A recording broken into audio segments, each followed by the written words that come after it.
26 जनवरी। आज का दिन तो अमर दिन है।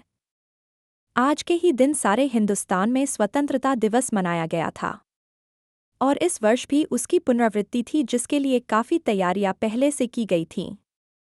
गत वर्ष अपना हिस्सा बहुत साधारण था। इस वर्ष जितना अपने दे सकते थे, दिया था। केवल प्रचार में 2000 रुपया खर्च किया गया था। सारे काम का भार अपने समझते थे अपने ऊपर है, और इसी तरह जो कार्यकर्ता थे उनके घर जा जाकर समझाया था। बड़े बाजार के प्रायः मकानों पर राष्ट्रीय झंडा फहरा रहा था और कई मकान तो ऐसे सजाए गए थे कि ऐसा मालूम होता था कि मानो स्वतंत्रता मिल गई हो। कलकत्ते के प्रत्येक भाग में ही झंडे लगाए गए थे। जिस रास्ते से मनुष्य जाते थे उसी रास्ते में उत्साह और नवीनता मालूम होती थी। लोगों का कहना था कि ऐसी सजावट पहले नहीं हुई। पुलिस भी अपनी पूरी ताकत से शहर में गश्त देकर प्रदर्शन कर रही थी। मोटर लारियों में गोरखे तथा सार्जेंट प्रत्येक मोड़ पर तैनात थे। कितनी ही लारियां शहर में घुमाई जा रही थीं। घुड़सवारों का प्रबंध था।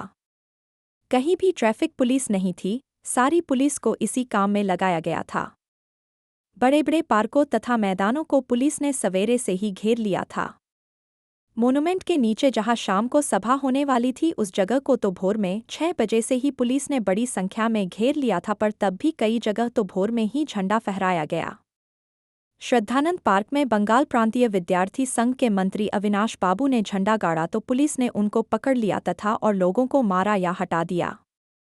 तारा सुंदरी पार्क में बड़ा बाजार कांग्रेस कमेटी के युद्ध मंत्री हरिश्चंद्र सिंह झंडा फहराने गए पर वे भीतर न जा सके। वहां पर काफी मारपीट हुई और 2-4 आदमियों के सिर फट गए। गुजराती सेविका संघ की ओर से जुलूस निकला जिसमें बहुत सी लड़कियां थीं, उनको गिरफ्तार कर लिया। 11 बजे मारवाड़ी बालिका विद्यालय की लड़कियों ने अपने विद्यालय में झंडोत्सव मनाया। जानकी देवी, मदालसा बजाज, नारायण आदि भी गई थीं। लड़कियों को उत्सव का क्या मतलब है समझाया गया। एक बार मोटर में बैठकर सब तरफ घूमकर देखा तो बहुत अच्छा मालूम हो रहा था। जगह जगह फोटो उतर रहे थे। अपने भी फोटो का काफी प्रबंध किया था। 2-3 बजे कई आदमियों को पकड़ लिया गया, जिसमें मुख्य पूर्णोदास और पुरुषोत्तम राय थे। सुभाष बाबू के जुलूस का भार पूर्णोदास पर था, पर यह प्रबंध कर चुका था।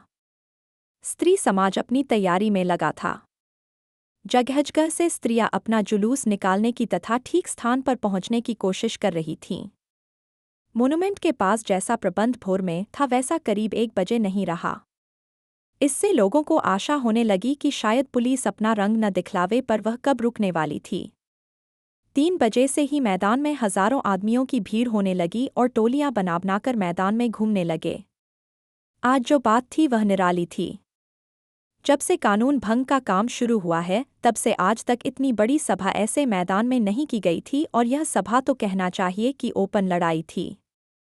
पुलिस कमिश्नर का नोटिस निकल चुका था कि अमुक अमुक धारा के अनुसार कोई सभा नहीं हो सकती। जो लोग काम करने वाले थे उन सबको इंस्पेक्टरों के द्वारा नोटिस और सूचना दे दी गई थी कि आप यदि सभा में भाग लेंगे तो दोषी समझे जाएंगे। इधर कौंसिल की तरफ से नोटिस निकल गया था कि मोनुमेंट के नीचे ठीक 4:24 पर झंडा फहराया जाएगा तथा स्वतंत्रता की प्रतिज्ञा पढ़ी जाएगी। सर्वसाधारण की उपस्थिति होनी चाहिए। खुला चैलेंज देकर ऐसी सभा पहले नहीं की गई थी। ठीक 4:10 पर सुभाष बाबू जुलूस लेकर आए। उनको चौरंगी पर ही रोका गया, पर भीड़ की अधिकता के कारण पुलिस जुलूस को रोक नहीं सकी। मैदान के मोड़ पर पहुंचते ही पुलिस ने लाठियां चलानी शुरू कर दीं। बहुत आदमी घायल हुए। सुभाष बाबू पर भी लाठियां पड़ी। सुभाष बाबू बहुत जोरों से वंदे मातरम बोल रहे थे। ज्योतिर्मय गांगुली ने सुभाष बाबू से कहा, आप इधर आ जाइए। पर सुभाष बाबू ने कहा, आगे बढ़ना है। यह सब तो अपने सुनी हुई लिख रहे हैं, पर सुभाष बाबू का और अपना विशेष फासला नहीं था। सुभाष बाबू बड़े जोर से वंदे मातरम बोलते थे, यह अपनी आंख से देखा। पुलिस भयानक रूप से लाठियां चला रही थी। क्षितीश चटर्जी का फटा हुआ सिर देखकर तथा उसका बहता हुआ खून देखकर आंख मिच जाती थी। इधर यह हालत हो रही थी कि उधर स्त्रियां मोनुमेंट की सीढ़ियों पर चढ़ झंडा फहरा रही थीं और घोषणा पढ़ रही थीं। स्त्रियां बहुत बड़ी संख्या में पहुंच गई थीं। प्रायः सबके पास झंडा था। जो वॉलंटियर गए थे वे अपने स्थान से लाठियां पड़ने पर भी हटते नहीं थे। सुभाष बाबू को पकड़ लिया गया और गाड़ी में बैठाकर लालबाजार लॉकअप में भेज दिया गया। कुछ देर बाद ही स्त्रियां जुलूस बनाकर वहां से चलीं। साथ में बहुत बड़ी भीड़ इकट्ठी हो गई। बी में पुलिस कुछ ठंडी पड़ी थी, उसने फिर डंडे चलाने शुरू कर दिए। अब की बार भीड़ ज्यादा होने के कारण बहुत आदमी घायल हुए। धर्मतल्ले के मोड़ पर आकर जुलूस टूट गया और करीब 50 से 60 स्त्रियां वहीं मोड़ पर बैठ गईं। पुलिस ने उनको पकड़कर लालबाजार भेज दिया। स्त्रियों का एक भाग आगे बढ़ा जिसका नेतृत्व विमल प्रतिभा कर रही थीं। उनको बहू बाजार के मोड़ पर रोका गया और वे वहीं मोड़ पर बैठ गईं। आसपास बहुत बड़ी भीड़ इकट्ठी हो गई, जिस पर पुलिस बीच बीच में लाठी चलाती थी। इस प्रकार करीब पौन घंटे के बाद पुलिस की लारी आई और उनको लालबाजार ले जाया गया। और भी कई आदमियों को पकड़ा गया। बृजलाल गोयनका जो कई दिन से अपने साथ काम कर रहा था और दमदम जेल में भी अपने साथ था, पकड़ा गया। पहले तो वह झंडा लेकर वंदे मातरम बोलता हुआ मोनुमेंट की ओर इतने जोर से दौड़ा कि अपने आप ही गिर पड़ा और उसे एक अंग्रेजी घुड़सवार ने लाठी मारी, फिर पकड़कर कुछ दूर ले जाने के बाद छोड़ दिया। इस पर वह स्त्रियों के जुलूस में शामिल हो गया और वहां पर भी उसको छोड़ दिया। तब वह 200 आदमियों का जुलूस बनाकर लालबाजार गया और वहां पर गिरफ्तार हो गया। मदालसा भी पकड़ी गई थी। उससे मालूम हुआ कि उसको थाने में भी मारा था। सब मिलाकर 105 स्त्रियां पकड़ी गई थीं। बाद में रात को 9 बजे सबको छोड़ दिया गया। कलकत्ता में आज तक इतनी स्त्रियां एक साथ गिरफ्तार नहीं की गई थीं।